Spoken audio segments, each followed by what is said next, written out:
I think one of the biggest problems in martial arts today is that most practitioners and observers don't really know how to think about them.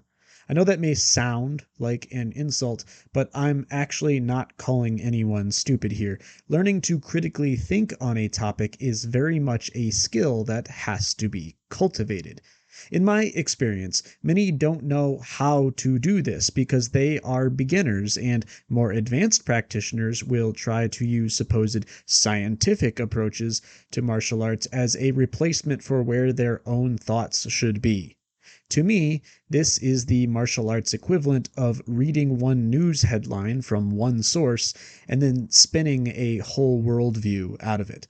Bluntly put, it's just lazy. It is kind of baffling to me how many of the same old questions keep on showing up on Reddit or even on popular channels like Ramsey Dewey's.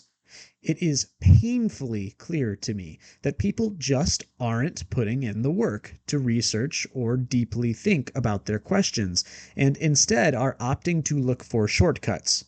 I think this obsession with shortcuts, sometimes framed as optimization, is intellectually harmful.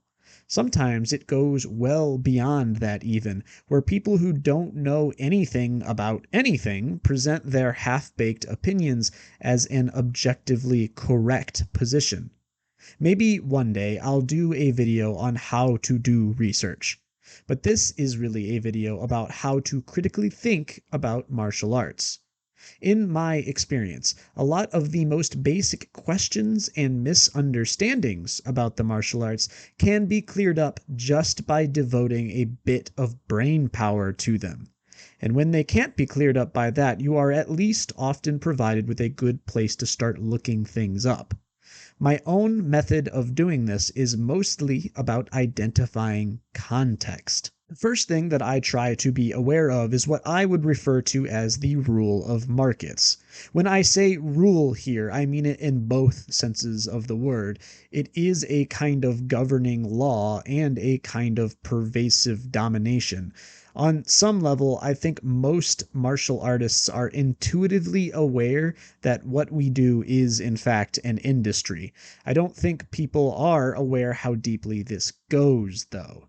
Everything from BJJ players performing dude bro soap opera on their Twitter accounts with each other, to smacking the words self-defense on your gym sign, to, yes, programs that promise quote-unquote optimized training are all forms of marketing. A lot of tribalism that goes on between gyms and styles is also really about money.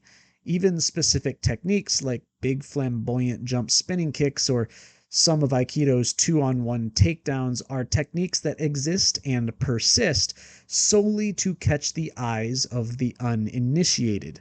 I know that there will be people coming at me with stories about how that's not the case, but trust me, I've heard them all before. Many prominent teachers are quite clear that some techniques were never developed for sparring at all, but merely to dominate market interest. Why is this so important?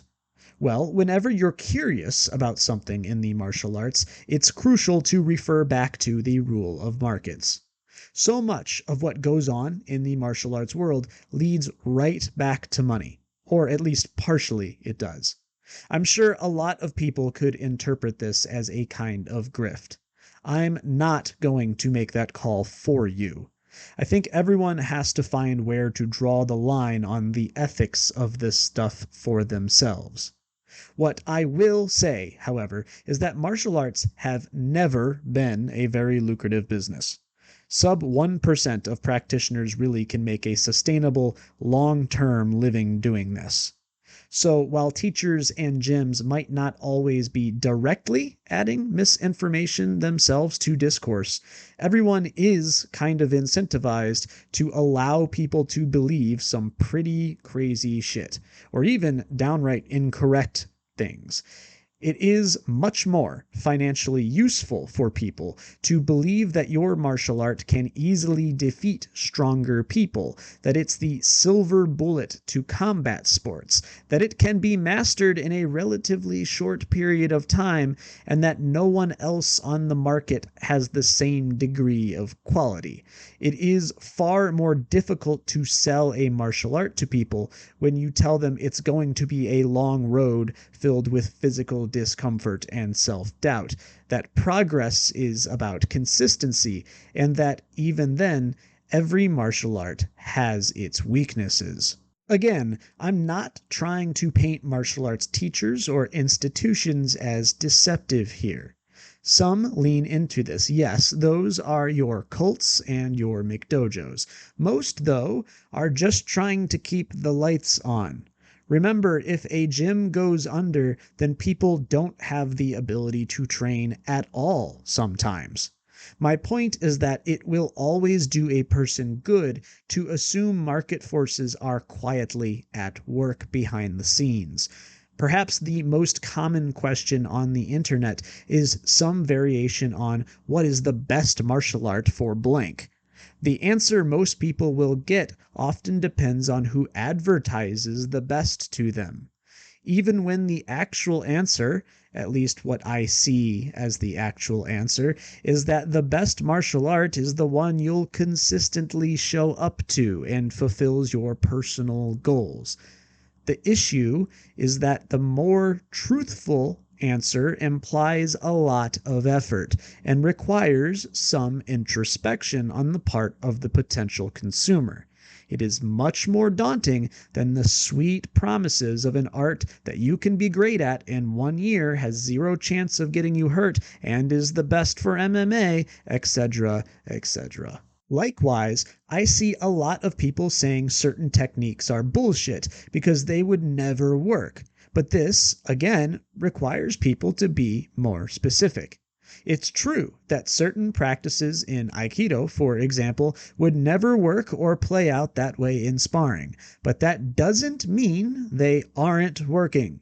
Some things are designed solely to captivate eyes and imagination. People need to inquire what these techniques are actually for. There is a fallacy that martial arts are a synonym for fighting.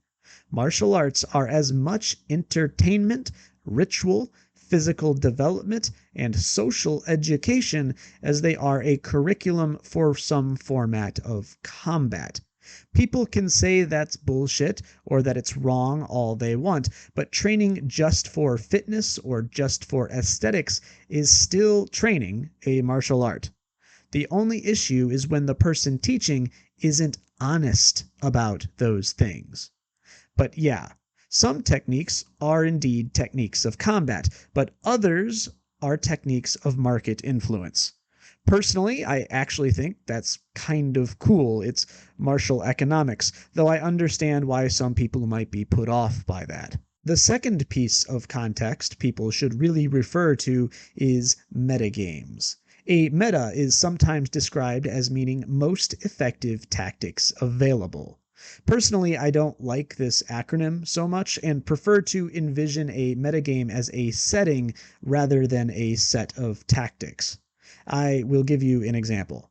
A while back, I came across this technique from an old Japanese sword school in which the swordsman would cut an arrow flying at him out of the air. I pretty quickly dismissed this as a parlor trick.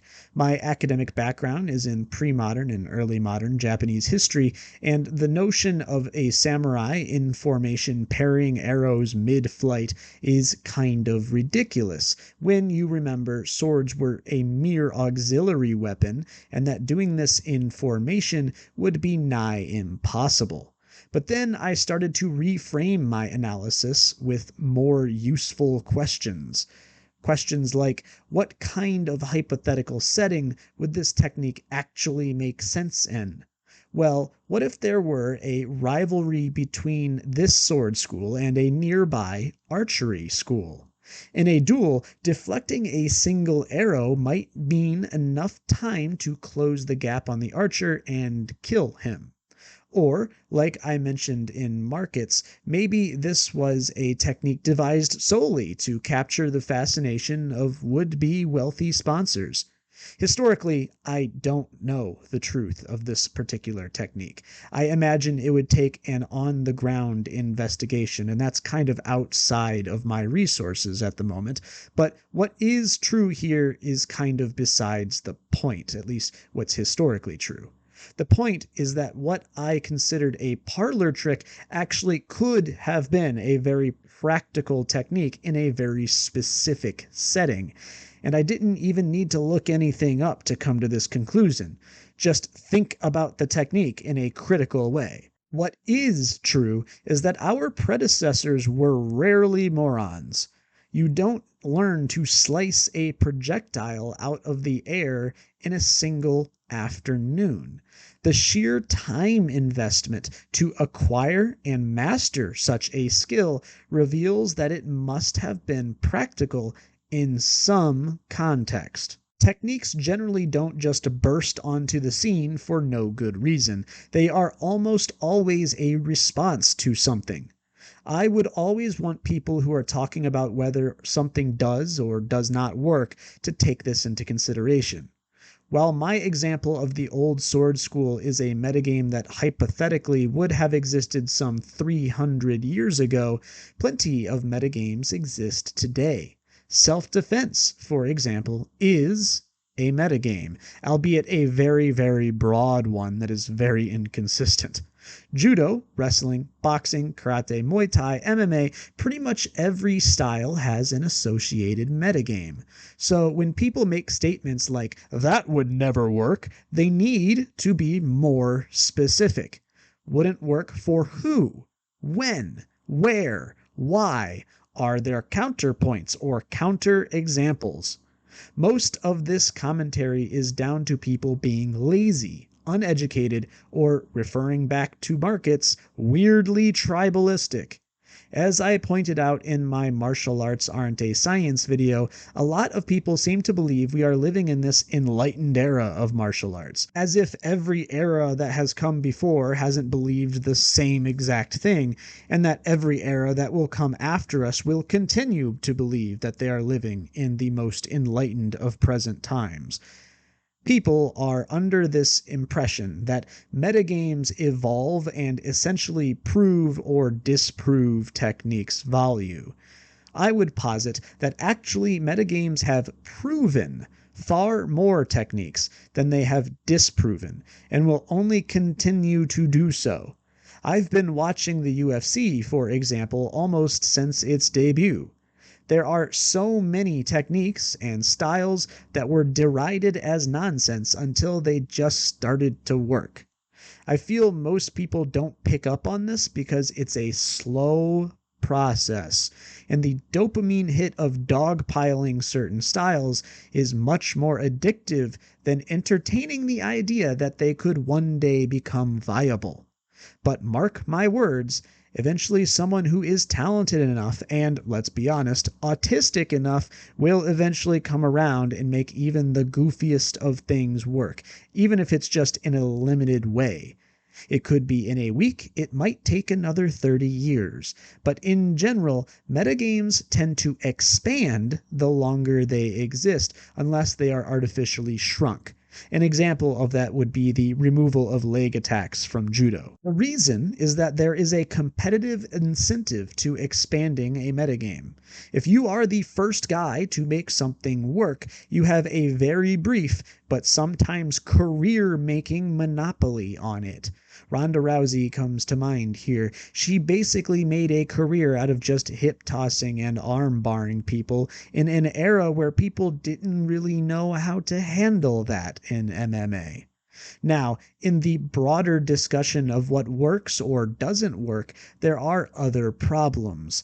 A lot of people like to move goalposts to preserve their favorite punching bag. For example, if you were to, say, wrestle up to a position and then use it to use an Aikido technique, a huge swath of commentators are going to say that Aikido is still shit, it was the wrestling that worked.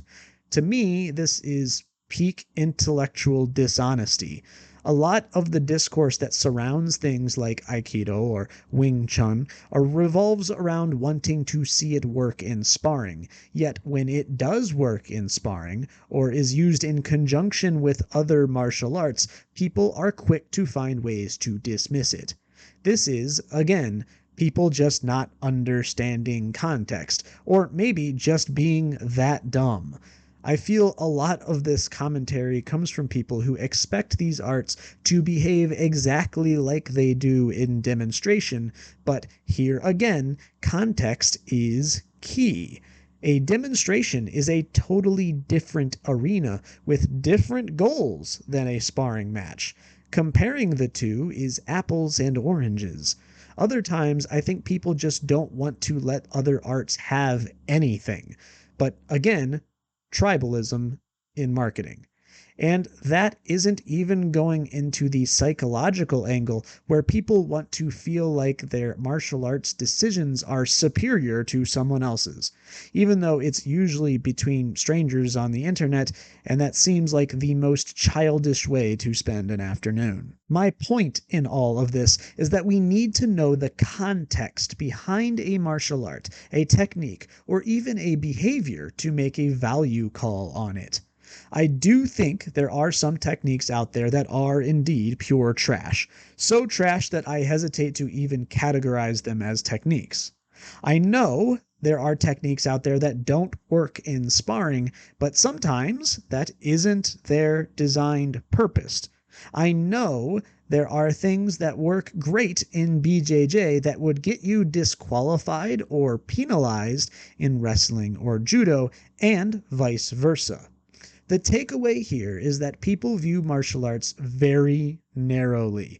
How will this help me win a competition? How will this get me an advantage against an attacker? These are actually weak questions, though. So weak that at one point I assumed these must be questions only posed by beginners, although lately I've seen this kind of thing on the rise more and more. Better questions to ask would be, what exploitable holes are in the metagame, and can I fill them with something innovative? Or, if an attacker does X in Y setting, what is a sound response? Or, and very importantly, does this behavior, trend, or technique somehow make the numbers in someone's bank account somewhere get bigger? Context is king. We as martial artists do ourselves a disservice by not asking more incisive, detailed questions. In the bigger picture, I believe this has kept the martial arts community remarkably uninformed. So many believe that we live in this post-mythology martial arts era where everything is more or less settled and solved. In reality, a lot of things have been well known for a very long time, or are still very open to someone with the willingness to be creative with them. I sense that there is a lot of immediacy bias going on here. A huge slice of martial artists are joining and then quitting within 2 years. If you're only engaging with this stuff for that time period, it's very easy to be completely ignorant of the macro level trends and be caught up in short-term fads. The martial arts community really needs to start seeing the field for the depth of complexity it has, rather than settling for these simple, lazy conclusions. What makes this a lifelong pursuit as opposed to a passing hobby is the exploration of all these angles. I'll start believing we are in an enlightened era of martial arts when people stop being so damn tribalistic and dismissive and start being more open, more creative, and thoughtful. I think we are still a long way from that, though. Present company excluded, of course. All right, that is all from me for now. Think about the context more. Thank you so much for watching, and I will catch you all in the next one. Peace.